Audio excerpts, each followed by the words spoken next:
Терс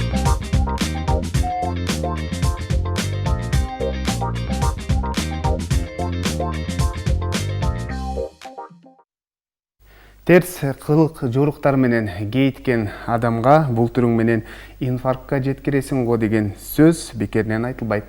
Анткени инфаркттын келип чыгышына көбүнчө стресс, туура эмес тамактануу, ичкилик, ичимдик ичүү, тамеки тартуу сыяктуулар себептер болот экен. Жүрөктүн инфаркт оорусу, жөнөкөйлөтүп айтканда, ал эми медицина тилинде миокардтын инфаркты. Дал мына ушул оорунун келип чыгуу себептери, дарылоо жолдору жана башка суроолорго бүгүнкү чыгарылышыбызда жооп аласыздар. Саламатсыздарбы? Бул ЛТР каналы Ден соолук программасы. Аны мен Сейит Амираев алып барам. Ардактуу телекөрүүчүлөр, бүгүнкү чыгарылышыбыздын темасы COVID-19 жана жүрөктүн инфаркт оорусу. Дал мына ушул тема боюнча эгерде сизде кандайдыр бир суроолор болсо, сөзсүз түрдө байланышка чыксаңыз болот. Байланыш үчүн телефондор 032 22 код аркылуу 557 32 жана ошондой эле WhatsApp номери дагы иштейт. 0508 87 88 97 номери.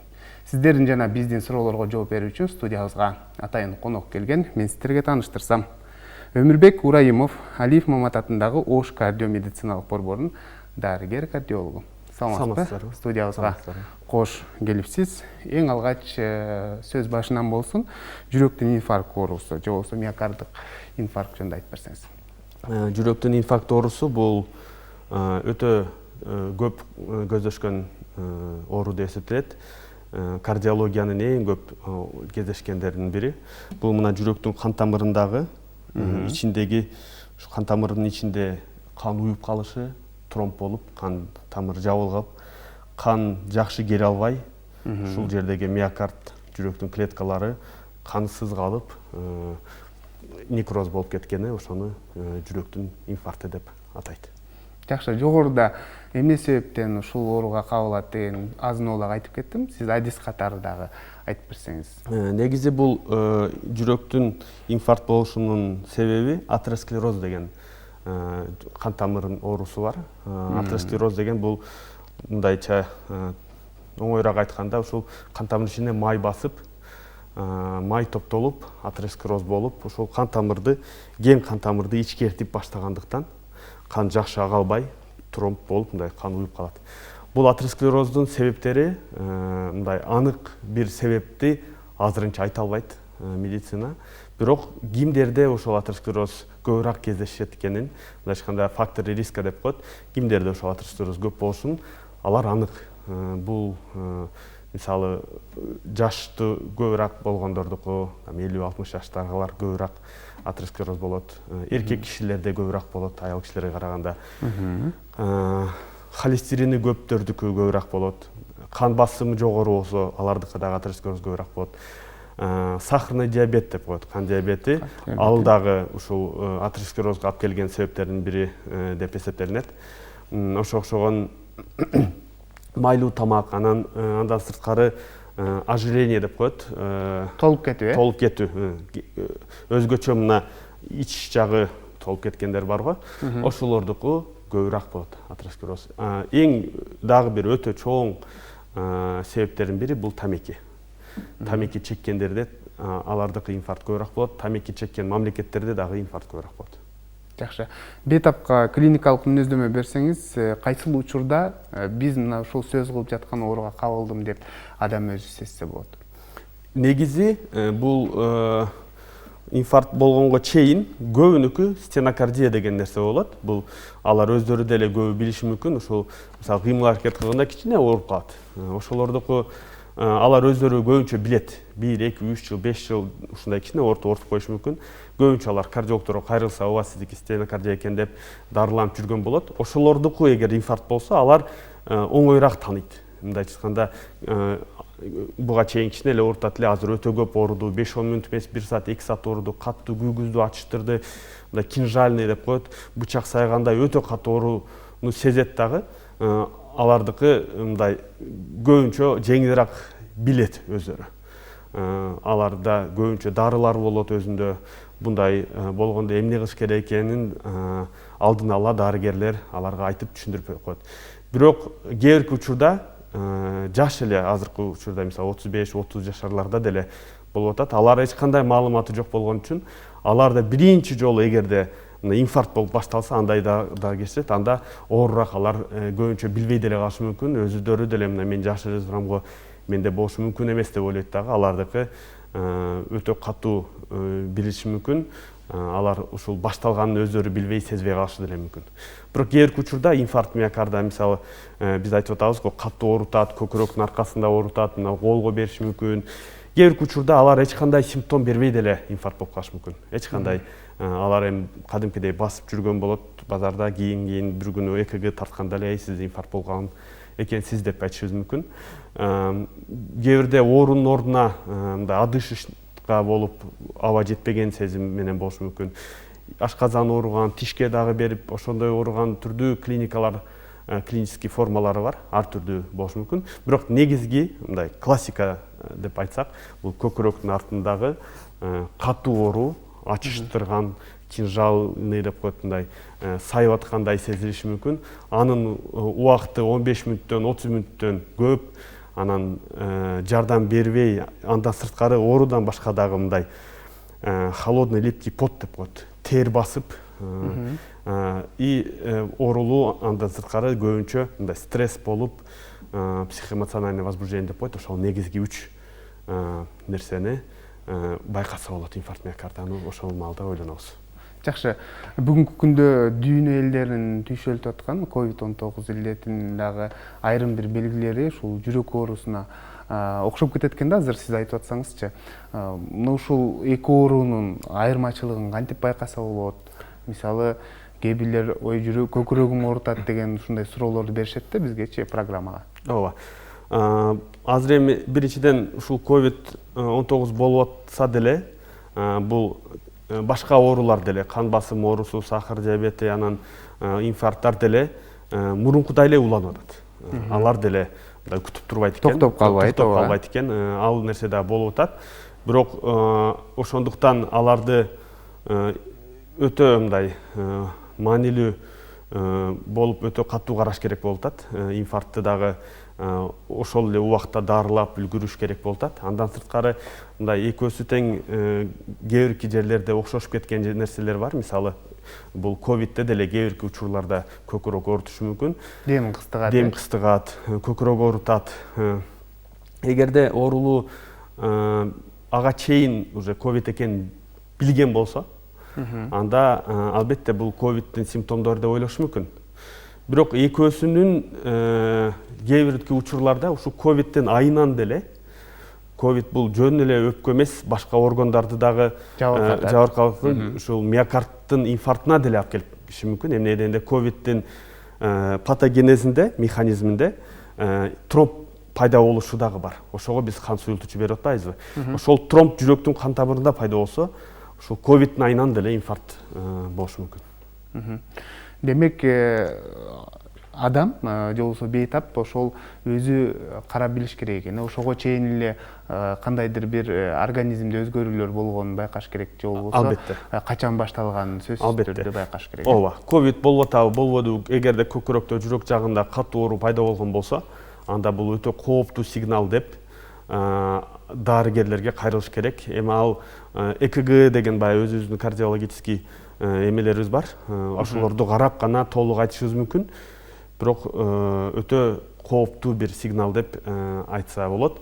Бирок кээ бирки учурда азыр Кыргызстан боюнча өтө көп паника дагы бар да. Болуп калдым окшойт ковид, анда мындай деп телевизордон айтты эле деп ооруп башташы деле мүмкүн. То есть кээ бирки учурларда ковид эмес, инфаркт эместер деле паниканын айынан деле көкүрөк ооруп башташы мүмкүн. Эми ал жерде паника болуп атат деп айта албайбыз. Биринчиден ушул кооптуу ооруларды исключать этип, ал эмеспи деп толугу менен көрүп, анан кийин гана дарылоого улантабыз.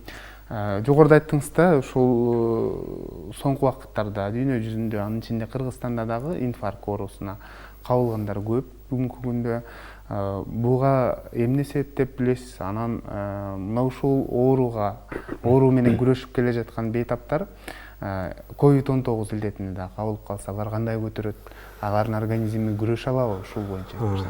Биринчи суроого жооп берсем, эмнеге дүйнө жүзү боюнча ушул жүрөктүн инфаркты көбөйүп атат деген суроо, эми бул өтө актуалдуу, буга чейин деле акыркы жылдары көптөн бери актуалдуу болуп жүргөн суроо. Бунун себептери мындай десе болот, баягы азыр технология өнүгүп, адамга өтө ыңгайлуу шарттар дүйнө жүзү боюнча кылынып атат. Мисалы, мурун биз мындай сотовый телефондор жок болчу, уюлдуу телефондор. Көп адамдар басып көбүрөөк кыймылдайт эле. Азыр өтө жакшы автоунаалар менен барат, компьютерде отурат, эч жакка кыймылдабайт. Кыймыл аракет дүйнө жүзү боюнча азайгандыктан деле көп адамдардын салмагы көбөйө баштагандары бар. Андан сырткары мурункуга караганда мындай тамак аш деле өзгөрдү. Майлуу тамак, мындай тез жасалган тамактардан деле мурункудай өтө натуралдуу улардан азайып, ушундай тамагыбызда өзгөрткөндөн деле ал дагы глобалдуу жер боюнча ошондой эмелерге алып келип атат. Үчүнчүдөн, мурун өтө мындай физзарядка деп коет эле, көп мындай элди баардыгын спортко эме кылат эле. Азыр көбүнчө иш болуп эле, өзүнүн ден соолугуна көңүл бурганы убакыт деле аз болушу мүмкүн. Ошондуктан кичине салмак көбөйүп калганын көбүрөөк адамдарды көрсө болот. Ошолор фактор риска деп айтып коелу. Тамеки чегүү деле дүйнө жүзү боюнча глобалдуу проблема болуп атат. Алар менен күрөшүү болсо, ошондо жүрөк инфаркттары дагы азайтса болот деп эсептейм. Жакшы, экинчи суроого да жооп берип кетсеңиз, алар кандай көтөрөт COVID-19? Албетте, COVID-19 бул жерде COVID-19 ар түрдүү адам ар түрдүү көтөрөт экен. Кээ биркилер жеңил эле, кээ бирки өзү бул COVID-19дан мындай дарыгерлер көбүнчө айтат, көп коркпогулачы дейт. Паникага берилбегилечи. 70% бессимптомный же жөнөкөй эле мурду кичине эме болуп эле жеңил көтөрөт 70% дейт. 30% ичинен деле 25% мындай орто оорчулук менен эле көтөрүп жакшы айыгып кетет. Ошондуктан көп паникага бердирбегиле дейт. Бирок биз айткандай, адамдар бардыгы бирдей эмес. Кээ бирки учурда ушул COVID-19ду көтөрүш оорураак болот экен. Алардын ичинде бул эгерде жашы өтүп калгандар, жүрөк кан тамыры, жүрөк оорулары бар болгондор, өпкө оорулары бар болсо, мисалы бронхиальный астма деп коет, мындай хронический бронхиттер бар. Ошолордуку, сахар диабети, алардыкы кооптуураак болушу мүмкүн. Ошого мен айтам, жүрөккө буга чейин инфаркт болгон болсо, же жүрөктө көп эми өздөрү билет, стенокардия деген оору бар. Стенокардиясы бар оорулуу болсо, алар өзүн жакшы көзөмөл кылыш керек болот. Өтө маанилүү жери бул жерде көбүнчө кардиологдорго кайрылган оорулуулар өзүнүн дарылары бар. Аны кардиологдор буга чейин ар дайым ичип жүрүшү керек деген. Ошолорду токтотпош керек. Мисалы, стенокардия деген болсо, же буга чейин инфаркт болгон болсо, аларга обычно аспирин ичип турасыңар, анан аторвастатин же розувастатин деген дарылар бар. Аларды ичип тургула деп жазылган болот. Аларды азыр токтотпой ичиш керек аларды. Эгерде дарыгерлер буга чейин ушул дарыларды ичесиң десе, аны токтотпой ичиш өтө маанилүү. Эмнеге дегенде, аларды токтотсо инфаркт пайда болушунун себеби болушу мүмкүн. Азыркы учурда билесиңер, дарыгерлер Кыргызстандын өтө көп дарыгерлер, 100% эмес, 150-200% медицина ковид менен күрөшүп атат десе болот. Ошого бардыгы дарыларды убагында ичип, инфарктка алып келе турган же давлениесин көтөрүп, башка бир проблемаларды чыгарбай турганы өтө маанилүү бизге. Жакшы, телегөрчүдөн суроо келиптир. Саламатсыздарбы? Апам эки далынын ортосу ооруп, анан жүрөгүм ойноп жатат дейт. Бул эмненин белгиси, кандай оорунун белгиси деген суроону калтырыптыр да. Бул эки далын ооруп, жүрөк ойноп аткан болсо, аны айтыш кыйын. Эки далын ооруганын өтө түрдүү себептери болушу мүмкүн.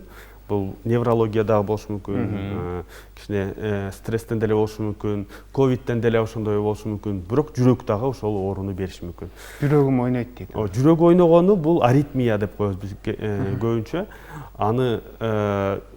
Аны кайтыш үчүн жүрөк ойногондун ар түрдүү себептери бар. Кээ бирде мындай кичине эле ойноп коюшу мүмкүн, кээ бирде күнү түнү мындай пульсту өзү карап көрсө болот. Пульсун караганда ар дайым мындай ритм башкача болуп калган болсо, анда ал кооптуураак деп ага дары жазыш керек болот андай учурдачы. То есть бул жүрөк ойногонун деле ар түрдүү себептери болот, ар түрдүү формалары бар. Аны экиге тартып, анан кийин бир көрүп, ошого карап, анан толугураак жооп берсе болот. Саламатсыздарбы? Менин апам 70 жашта дейт, кан басымы бар дейт, кан басым оорусунан ооруп жүрөт. Азыркы убакытта дейт, кан басымы өйдө ылдый болуп ойноп атат дейт. Анан эртең менен турганда дейт, колдору дейт шишип калат дейт да. Бул эмне себептен болушу мүмкүн деген суроо калтырыптыр. Бул жерде 70 жашта кан басымы көп болсо, буга чейин менин оюмча дары жазып берген болуш керек. Азыр кан басым көтөрүлгөн оорулууларга негизги 3 группа дарыларды жазып берет. Ошолордон бирөөсүн же экөөсүн буга чейин ичкиле деп айткан болуш керек. Ал дарыларды ичип атканда деле буга чейин мисалы ошол мисалы 2 дарынын орто дозасын берип атканда жакшы болуп аткан болсо, азыр ошого карабастан деле, ошол дозаны ичип атса деле, убагында ичип атканда деле кээ биркилердики кан басым көтөрүлүп, ойноп аткандар көп. Алар бизге деле азыр дарыгерлердин көбү дистанционно WhatsApp'танбы, кайсы жактан болсо деле жардам берип атпайбызбы? Ошондойлор өтө көп кездешип атат. Алардын себебинин бири бул стресс болушу мүмкүн. Кыргызстан боюнча күндө эртең менен жаңылыктарды көрөбүз. Кандай болуп атат, эмне болуп атат деп, албетте факторы риска барлардыкы кичине жашы өтүп калган, алар көбүрөөк стресс болот дагы. Ошондуктан алардын стресстин айынан деле жүрөк кан тамыр оорулары кан басым көтөрүлүшүнө алып келиши мүмкүн, провокация болушу мүмкүн. Ошондуктан мен айтат элем, эгерде бала чакасы мындай эмелер болуп атса, алар ошол стрессти азайтышка аракет кылыш керек деп ойлойм. Мисалы алар жаңылыкты окуп атат, ушундай болуп турго десе деле, жакын арадагы алдында жүргөндөр өтө түшүнүп бул нерсени, стресс болуп атканды эле түшүнүп, бирок кичине мындай сүйлөгөндө көп стресс болбоңуз, жакшы болот деп мындай жакшы жаңылыктар менен же көбүрөөк ага көңүл буртурбай, ошол нерсе өтө маанилүү. Эгер чынында эле стресстен десек, анда стрессти түшүрө турган дарылар дагы бар, аларды деле кошушубуз мүмкүн. Же ошого карабастан деле кан басым ойной берсе, анда кардиологко карыш керек болот. Кээ бирки учурда ушул буга чейин ичип аткан дарылардын дозасын кичине көбөйтүп азайтып эме кылышыбыз мүмкүн. Өтө маанилүү, бирок кан басым болобу, жүрөк кан тамыр оорулары болобу, алар бул өзү буга чейин ичип жүргөн дарыларын токтотуп коюш керек. Өтө маанилүүсү аларда болуш керек. Көбүнчө аларга азыр көп деле дефицит жок. Кудайга шүгүр аптекаларда алар бар, бирок ошолор түгөнүп калды деп кеңге жеткирбей турган кылып, аларды болгону жакшы запасы менен менимче. Андан сырткары, эгер мүмкүнчүлүк болсо, үйдө кан басымды өлчөгөн мүмкүнчүлүгү болушу өтө маанилүү. Эмнеге дегенде, азыр эми ковид болуп калса деле, биринчи этапта биз үйүндө дарылап атканда, ошол кан басымын контрол дарыгерлерге дагы өтө чоң жардам берет. Стресс демекчи, адам баласы ушул жаңылыктарды көрөбүз, жаман жаңылыктарды угуп калабыз, бирок өзүбүз билбеген учурда биз стресске кабылып турабыз да. Ошол себептен ар кандай оорулар пайда болуп калышы мүмкүн. Кийинки суроо негизинен мына ушул миокардтык инфаркттын бөлүнүштөрүнө да токтолуп кетсеңиз, сөзсүз түрдө түрлөрүн айтасыздар да. Ооба. Эми миокардтын инфаркттарын түрлөрү өтө көп. Эми кандай десем, баягы клиникалык формасы боюнча түрлөрү болот. Мисалы оору кээ биркилерде оорусуз, кээ биркилерде симптом жок, кээ биркилерде аба жетишпеген форма, ар түрдүү формалары болушу мүмкүн. Андан сырткары биз мына көрүп аткандай кан тамырлары болот. Алдыдагы сол жак артка кеткен, оң жактагы ошолордун кайсы жагына кайсы кан тамыр жабылган, ошого карап деле биз прогноз канчалык кооптуу, кичинекей кан тамыр болсо ончолук оор эмес болот обычно. Чоң кан тамыр башында болгон болсо, анда катуураак болушу мүмкүн, ошого карап бөлөбүз. Бирок негизги инфаркттын мындай өтө маанилүү бөлүнүшү бул кээ бир учурда ушул кан тамырынын ичинде қан уюп калган тромб толугу менен жаап салышы мүмкүн. Анда өтө кооптуу, анда тез жардам керек болот. Экөөндө тең тез жардам, бирок толугу менен жабылган болсо алардын начарлап кетиши тезирээк болушу мүмкүн. Кээ бир учурда кан уюп калат, бирок толугу менен жаппашы мүмкүн. Ал учурда деле албетте ооруканага барып медициналык жардам керек болот, бирок алардын мындайча айтканда прогнозу жеңилирээк болот. Жакшы. Азыркы пандемия учурунда айттыңыз да, башка оорулар токтоп калган жок депчи жогоруда. Чындыгында башка оорулар дагы болуп атат, бирок биринчи орунга бүгүн сөз кылып жаткан ушул COVID-19 илдети чыгып, мисалы өнөкөй илдети барлар үйүндө отуруп кал десем болот да, же болбосо онлайн аркылуу кеңештерди алып дегендей. Бул учурда инфаркт оорусуна кабылгандар дагы мисалы өз убактысында дарылануу убактысы келсе, аны кечеңдетүүгө мүмкүн эмес да. Сиздер кантип жардам берип жатасыздар, ушул боюнча айтып берсеңиз. Азыр Кыргызстандын медицина кызматкерлеринин бардыгы толугу менен бул илдет менен күрөшүп атат. Андан сырткары резервтер кандай болсо алардын бардыгы колдон келишинче жардам берип атат. Бул учурда чын эле алар оорулуулар көп учурда үйдө отуруп коркконунан кайрылбай деле жүргөндөр көп экен. Биз аны кантип билдик? Мисалы, апрель-май карантин болдубу, июнь ачылганда өтө көп оорулуу, мындай карасак, суу толуп кеткен, чыдап отура бергендер көп экен. Ал ачылганда билинди. Келди, өтө адышка болуп, аба жетпей ойногон, бирок 1-2 ай эч кимге кайрылбай отура берген сезилет да бизге. Ошонун бардыгын бир сыра эме кылдык. Азыр деле ошондой болгон болушу мүмкүн. Мен айтат элем, ал жүрөк ооруларды, көп ооруларда эле чыдап отура берген өтө кооптуу болушу мүмкүн. Бул ковидтен коркуп, албетте жүрөк ооруларын көңүл бурбай койсо, натыйжа жаман дагы болушу мүмкүн.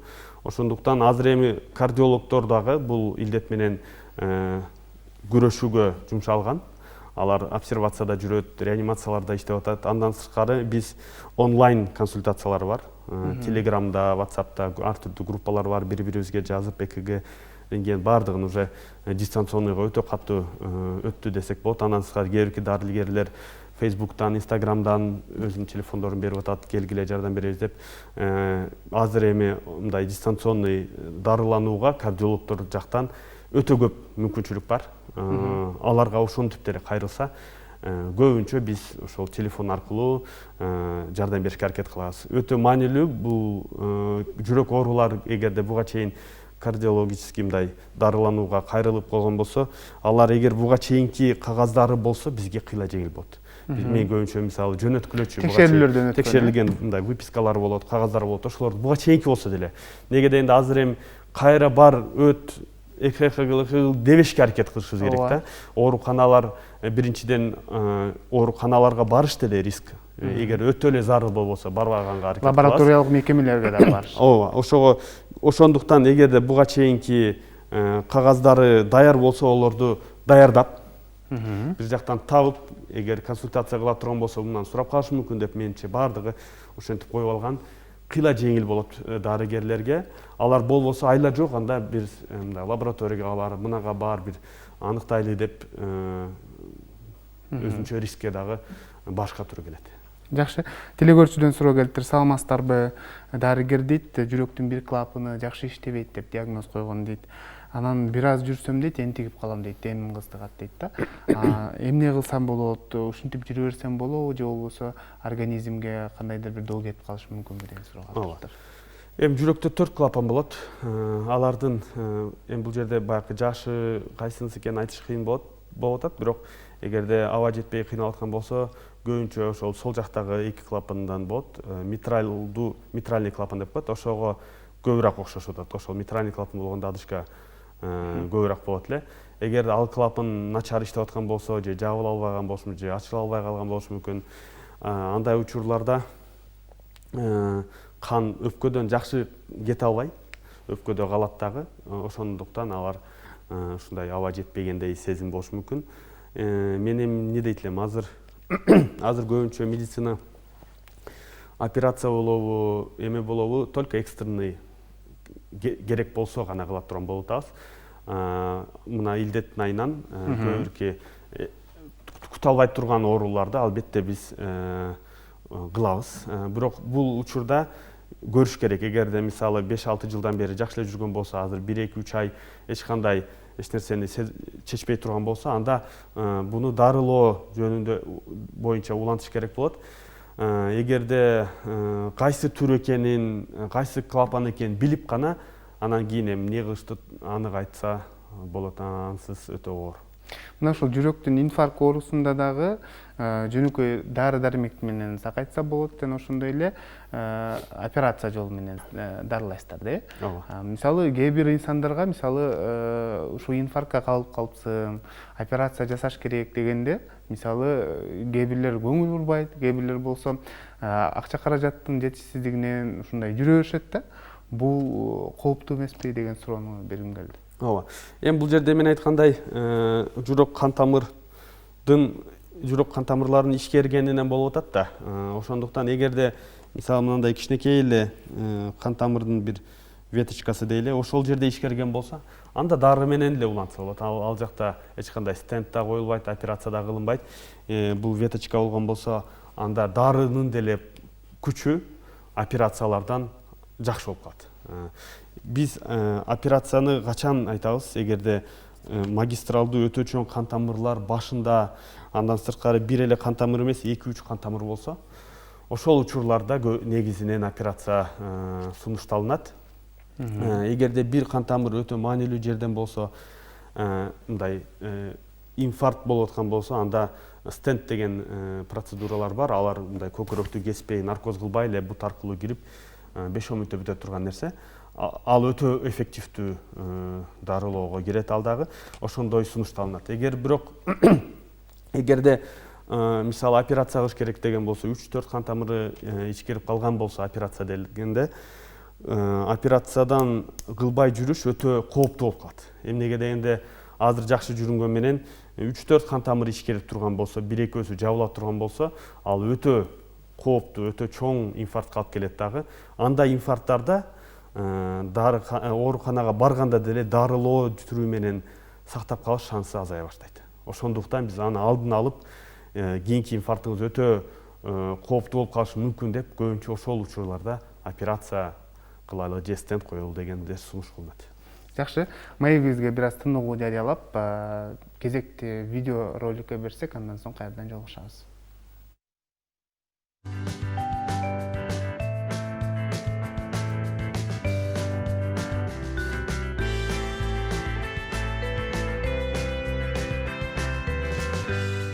Колду жуу жана гигиена эрежелерин сактоо сиздин үй бүлөңүздүн ден соолугу үчүн абдан маанилүү. Колду жуу зарыл болгон 5 маанилүү учур бар. Колду даратканадан келгенден кийин жуугула. Колду баланы эмизгендин алдында жуугула. Колду тамак даярдоонун алдында жуугула. Колду баланын жалайыгын алмаштыруудан кийин жуугула. Баланын горшоктогу заңын дарытканага төккүлө, аны короодо калтырбагыла. Балдардын заңы чоңдордуку сыяктуу эле мите корт ооруларын жана бүт үй бүлөдө ич өткөктү пайда кылышы мүмкүн болгон бактерияларды камтыйт.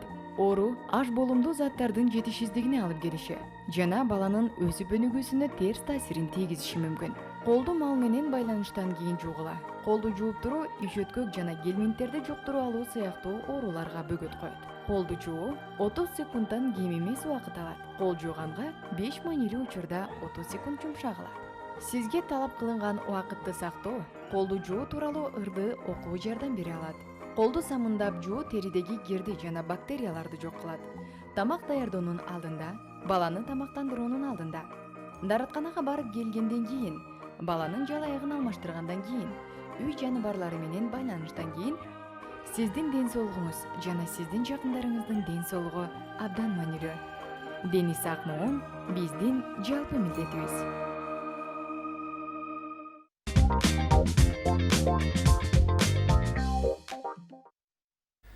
Сиздер ден соолук программасына ортоктош болуп жатасыздар. Ырдактуу теле көрүүчүлөр, бүгүнкү чыгарылышыбыздын темасы COVID-19 жана жүрөктөн инфаркт оорусу. Дал ушул тема боюнча эгерде сизде кандайдыр бир суроолор болсо, сөзсүз түрдө байланышка чыксаңыздар болот. Байланышчу телефондор 032 22 код аркылуу 557 32 жана ошондой эле WhatsApp номери дагы иштейт 0508 87 88 97 номер. Маегибизге кайрылып келсек, теле көрүүчүдөн суроо келиптир. Саламатсызбы? Мен 21 күн аралыгында дейт экспензитин алып турамын. Жүрөгүм азыр да катуу ооруп турат дейт. Кандай кеңеш бересиз деген суроо калтырыптыр. Бул жерде эми канча жашта кандай диагноз экенин билип алсак, ревматизм окшойт. Бул ревматизм болгондо баягы стрептококковый инфекциянын себебинен деп ошого 21 күн сайын дары алып турушат да, күчөтпөш үчүн. Бирок ошого карабастан ал эми эгерде ревматизмдин айынан жүрөктүн капкактарында ичкерген же бир нерсе болгон болсо, ал дары, мына кан тамырынын клапандары ичкерген болсо, ал дары бул капкактарына дарылаган эмес. Ал баягы ревматизмдин күчөп кете бербеш үчүн 21 күн сайын дагы берет. Бирок эгерде бул капкактары ичкерген болсо же начар иштеген болсо, ал кала берет дагы. Бул жерде буга караштуу дагы башка дарылар жазылышы мүмкүн. Мисалы, бул кан тамырлары ичкерип калган болсо, суу көп өпкөдө кала бербеш үчүн ага дагы дары беришет.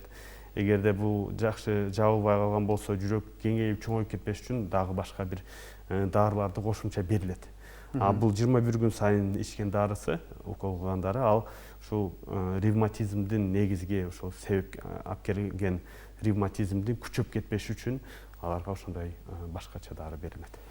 Кандай кеңеш бересиз дейт? Эгерде менче бул жерде бир кайрылса эгер, эмне болуп атат? Аба жетпегени, мисалы, же жүрөктүн ритмдеринде эме барбы? Ошого карап дарыны жазып берсе болот.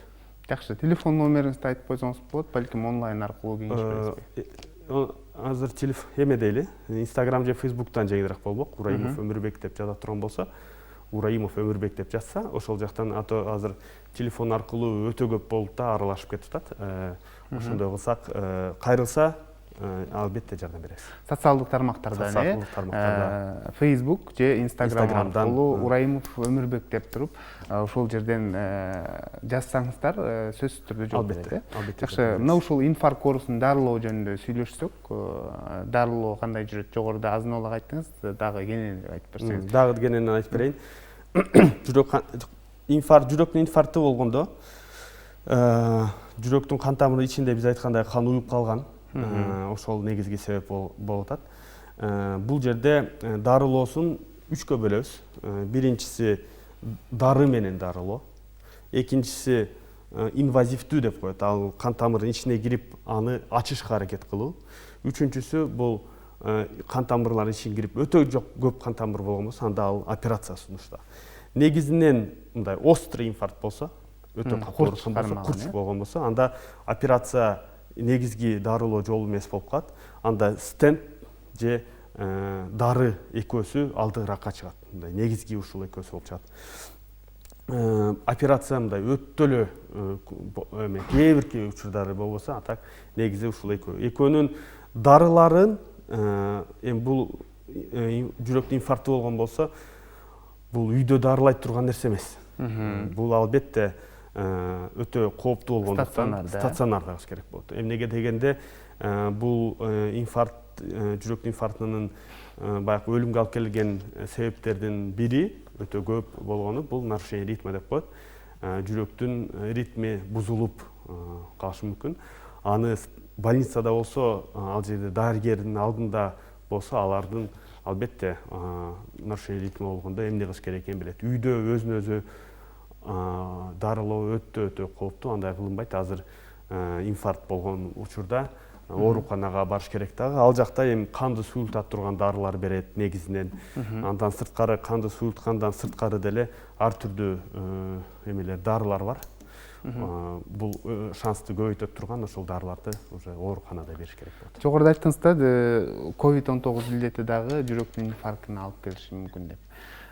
Ушун айтып берсеңиз, кандай учурда мисалы кечигип кетсеби, ушул же болбосо кайсы бир өнөкөт илдеттердин улам ушундай кайра дагы ушу жүрөктүн инфаркт оорусуна да калып калышы мүмкүн.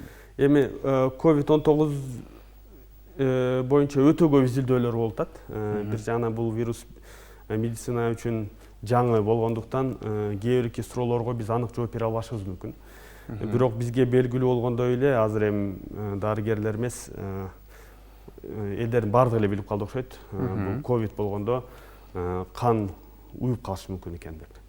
Ошол кан уюп калганга каршы дагы ошо кан суюлтуучу дарылар берилип атат. Бул кан уюп калган негизинен өпкө кан тамырында болсо деле кээ бир учурда ошол эме маалыматтар боюнча ошо жүрөктүн кан тамырында деле кан уюп калыш риски бар болуп атат. Эмне дегенде ковид бул кандын ошол системасын дагы бузат экен. Канды уюп кала турган системасы, аны контроль кылган системасын дагы бузуп койгондуктан уюп калышы мүмкүн. Кан тамырынын ичинде кан уюп калган болсо, анда ковид оорунун айынан деле инфаркт болуп, жүрөк кан тамырында кооптуу бир осложнениялар болуп калышы мүмкүн. Ошо механизми бул жерде башкача. Бул ковидтин кандын уюп калышы, суюк болушун контроль кылган системага таасир кылгандыктан болуп атат. Ошол системабызга катуу таасир кылып, кан коюп баштагандыктан өпкөдө дагы, жүрөктө дагы, башка органдарда дагы ошонун айынан түрдүү кооптуу эмелер болушу мүмкүн. Жакшы. Саламатсыздарбы? Мен 36 жаштамын дейт. 6 күн дене таамым көтөрүлүп дейт. Башым дагы ооруду, жүрөгүм дагы ооруп жатат дейт да. Анан тамагым дагы ооруп жатат деген суроону калтырыпты да. Эмне кылыш керек? Бул жерде азыр бул жерде эми ковид барбы жокпу анык айткан жок бизге, туурабы? Бирок азыр дүйнө жүзү боюнча пандемия болгондон кийин Кыргызстанда да ковиддин саны көбөйгөн сайын азыр эми биринчиден ушундай температура көтөрүлүп атса, одышка болуп ооруп аткан болсо, биз биринчиден эле ковидти ойлойбуз. Жакшы, кошумча берсем, кошумча дагы суроо келди, ушуга байланыштуу эле. Ушу көрүүчүбүз анан аспирин ичтим ошол учурда дейт. Анан жүрөгүмдө ушул тромб пайда болуп калбадыбы деп ойлонуп жатам дейт. Валерьянка ичсем болобу деген дагы кошумча. Түшүнүктүү. Эми бул жерде мындай болуп атат да. Азыр ушул ковид биринчиден ковид жокпу анык айтпадыбы? Бирок ковидке окшоп атат. 6 күн температура болуп атса, азыр Кыргызстанда баардыгы болсо, албетте биз баардыгыбыз эле ошону элестетебиз. Эгерде 6 күндөн бери температура болуп аткан болсо, жүрөк көкүрөктөр ооруп аткан болсо, албетте ошону ойлосок керек. Жүрөктүн кан тамырында кан уюп калдыбы дегенди ал өзү үйдө отуруп айтыш өтө оор. Эми албетте бул стресс болуп ошондой болуп калбадыбы деп коркуп атат. Бирок биз азыр бул ковид менен күрөшүүдө медицина кызматкерлеринин эки негизги эмеси болуп атат да. Мындай айтканда, биринчи биздин проблемабыз көрүшө турган бул өзү вирус болуп атат. Экинчи, андан да калышпаган биздин өтө мындай күрөшүүгө керек болуп аткан бул маалымат боюнча түрдүү туура эмес маалыматтар болуп атат. Эми эгерде оорулардын саны азыраак болгондо ооруканага алып кирип өзүбүз дарыласак, андай болбойт эле. Бирок айла жок өтө көп болгондуктан медицина кызматкерлери, ооруканалар 100%тен ашык иштеп аткандыктан кээ биркилерди үйдө дарылоого туура келип атат. Бирок алар ар түрдүү маалымат алып, мындай инфаркт болуп атамбы деп, инфаркт болуп атат окшойм, мындай болуп атат окшойм, бул мындай кылыптыр, анандай кылса жакшы болуп кетет экен деп маалыматты далилденгенден эмес, дарыгерден эмес, башка жактан алып дарыланганын айынан өтө көп чоң проблемалар болуп атат да. То есть бизге мисалы азыр кабылдоолор болуп кетиши мүмкүн. Ковид менен мисалы реанимацияны карасак, эгер ал жакта оорулардын көбү үйүндө өзү бирөөдөн угуп алып башкалардын жакшы болуп кеткен дарысын өзүнө колдонуп өтө оор менен абалга келгендер. Башынан эле жакшы дарылангандардын прогнозу мен айткандай эле 70% өтө жакшы. Калгандары деле 25%дан көбү орто клиника менен жакшы болуп кетет. Ошого эми биз мисалы түрдүү адамдар ар түрдүү да турабы. Мисалы кан басым көп болсо аларга башкачараак дары беришибиз мүмкүн. Организмдин өзгөчөлүктөрү бар адамдын. Ооба, сахары болсо аларга каттуураак дары беришибиз мүмкүн. Анан алардыкы жакшы болуп кеттир деп эле аны ошол эле дарылар менен жакшынакай жаш 70%га кире турган жакшы шансы болгондор деле ушул мындай ден табы көтөрүлдү деп эле иммунитет түшүрө турган дарыларды укол кылып баштагандан деле өтө көп бизге эме келип атат. Эмне деп кеңеш берет элеңиз? Дарыгерлер, мен өзүм атмам эмес даже, мына инфекционисттер, пульмонологдор, реанимацияда иштеп аткандар деле өтө көп сөз болуп атат ошол боюнча.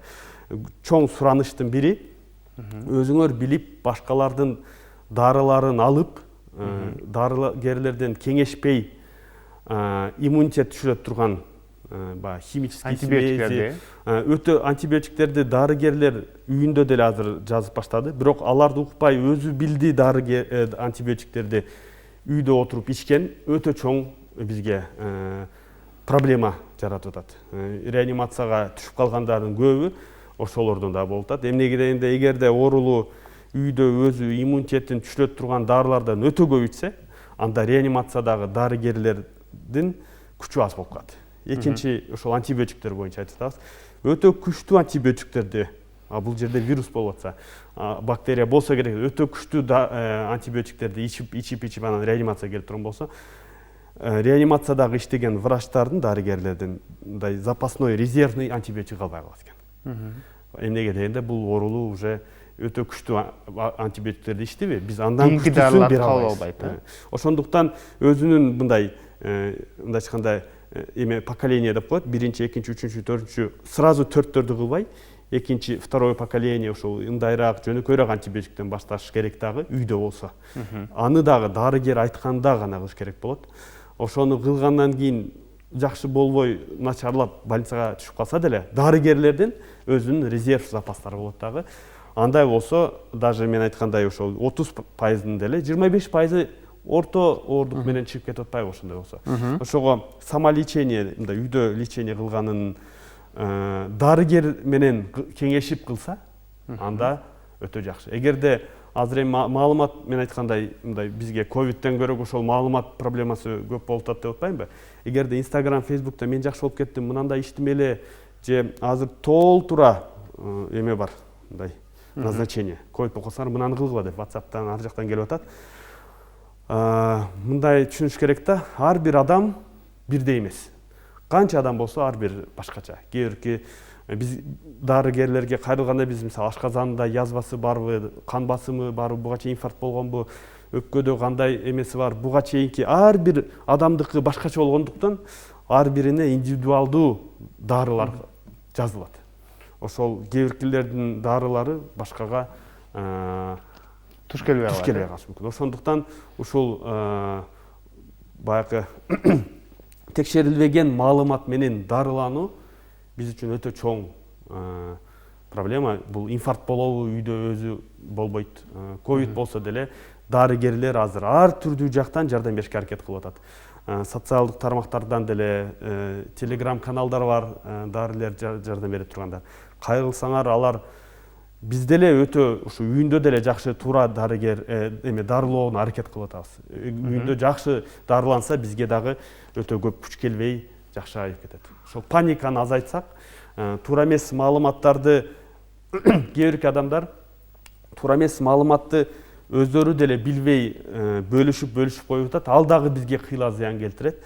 Эмнеге дегенде алар деле жардам берем деп өздөрү билбей жардам берем деп ушул жакшы маалымат окшойт деп берип коет дагы, бирок башында ушу өзү текшерилбеген эле маалыматты берип койгон үчүн көбү ошондой дарылангандыктан бизге чоң бир эме болуп атат. Мен оюмча мисалы өзү туура маалыматтар өтө көп берилип атат. кээ бирки оорулар жакшы тандап эме кыла албай калышы мүмкүн. Мисалы мына ЛТР, КТРде Минздрав официалдуу түрдө берген маалымат бул текшерилген маалымат. Дарыгерге кайрылсаңар, дарыгерлер биздин протоколдор боюнча дарылайт дагы. Ал жерде дүйнө жүзү боюнча ковид боюнча эмне белгилүү болсо ошолор боюнча дарыланат. Аларда ошол биздин протоколдордо мынал дарылар далилденген эмес, ичпегиле деп жүрөт. Биз ошого дарыгерлерге кайрылсаңар, алар буларды ичиштен эч кандай пайдасы жок, ал зыян экени далилденген деп биз маалыматты бере алабыз. Жакшы. Инфарктты дарылоого кайра айтып келсек, ошол өнөкөт оорулар болобу же болбосо бир жолу дарылагандан сакайып кетсе болобу. Анан канча убакыт сиздерге ушул кайрылып туруш керек бейтап ушул боюнча суроо келиптир. Бул мындай да, жүрөк кан тамырларынын ичине май басуу деген бул азыр 100% эмнеден экенин билбейбиз, бирок негизинен карасак ал бир процесс. Мисалы адамдар жашынан эле кан тамыр чачтары секинден агарып баштагандай эле, терилер деле аз-аздан эме болгондой эле, бул кан тамырларга дагы ичине аз-аздан май басып баштайт экен дагы. Ошондуктан бул процессти дарыгерлер мындай толугу менен токтотпосок деле, анын прогрессив түрдө тез өнүкпөгөнү аракет кылабыз. Бирок бул оорулуулар көбүнчө өмүр бою дарыланып туруш керек болот. То есть дарыгерлерде кайрылып, дарыгерлер менен кеңешип, убагында кайрылып туруш керек болот. Биз мисалы стенд койсок деле, операция кылсак деле, анан кийин деле дарылар менен улантып биздин көзөмөлүбүздө болуп туруш керек болот өмүр бою. Анан операция деп айтып калдыңыз да, мисалы чоң операция же болбосо стенд коюу, көпчүлүк ушул чоң операциядан кооптонот экен да. Анан ошол стенд коюу менен азыркы заманбап ыкма менен, инвазивдик метод менен эле инфарктты сакайтса болобу же болбосо стенд койгонго мүмкүн болбогон дагы учурлар болуп калышы мүмкүн.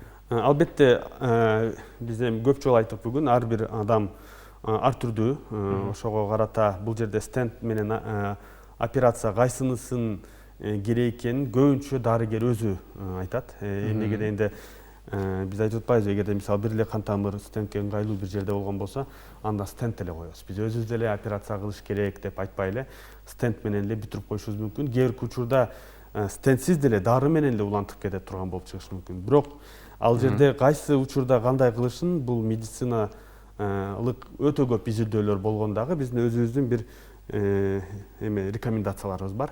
Ал европейский, американский рекомендациялар боюнча иштегенде деле ал жерде көбүнчө кайсы учурда кандай кылышын экени айтылган. Мисалы өтө көп кан тамырларда ичкерген жерлер болсо, анда албетте андай учурларда операция кылгандын жыйынтыгы стендке караганда кыйла жакшы болуп чыгат. Жакшы. Ардактуу теле көрүүчүлөр, бүгүн бизде конокто Өмүрбек Урайымов, Алиев Мамат атындагы Ош кардиомедициналык борборунун дарыгер кардиологу болду. Сизге рахмат айтабыз. Жакшы маалыматтарды айтып бердиңиз. Ишиңизде ийгиликтер болсун. Оорудан сак болуңуз. Чоң рахмат. Ушуну менен ден соолук программасы өз соңуна келип жетти. Аны мен Сейит Амираев алып бардым. Кайрадан эфир аркылуу амандашканча сак саламатта туруңуздар.